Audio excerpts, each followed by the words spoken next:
Registration করা লাগে, অনুমোদন আনতে হবে। আর সমাজ সেবাতে করলে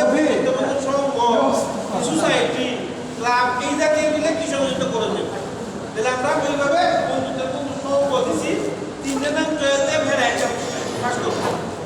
এটা হলো প্রথম কথা, মানে আমরা তিনটে চয়ে দেওয়া লাগবে। বন্ধুত্বের বন্ধু সংঘ, বন্ধুত্বের বন্ধু ক্লাব, বন্ধুত্বের বন্ধু সোসাইটি, আমরা তিনটে চয়ে দিতেছি। আচ্ছা, দ্বিতীয় কথা হলো যে আমরা ক্লাবটা ঠিকানা ছিল এখানে লাগবে, মানে রেজিস্ট্রেশন করতে গেলে একটা ব্যাংক অ্যাকাউন্ট লাগবে আর একটা ঠিকানা লাগবে, স্থায়ী অফিস লাগবে। এনএসআই লোক ধরে কিন্তু ভিজিট করবো, তদন্ত করে যদি দেখা যায় না আসলে কার্যক্রম আছে তাহলে অনুমোদন দেবো।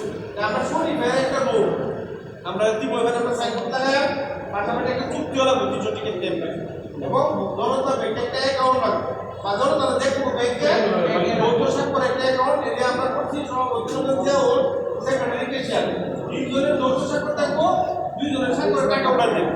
এরকম কেউ কোনো আপত্তি আছে? না না এরপর অনেক কথা হলো যে সাইনবোর্ডটা খুব গঠন করবো, গঠন করতে একটু সরল তৈরি, এটা কিন্তু একটু সময় লাগবে।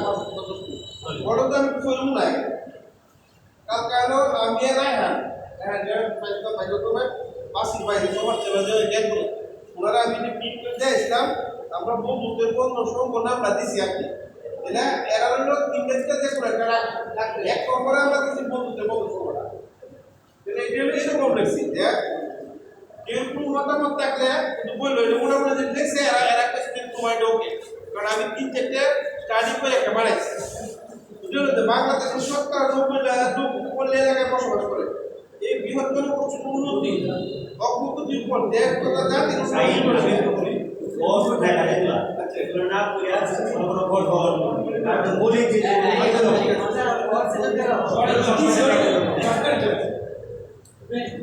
আমরা কথা হচ্ছে যে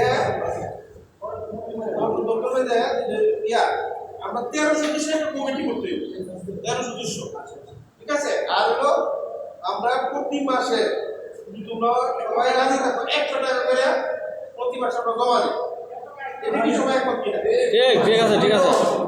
এরপরে হলো মন্টু আমি দিছি ওইসে এটা কম করতে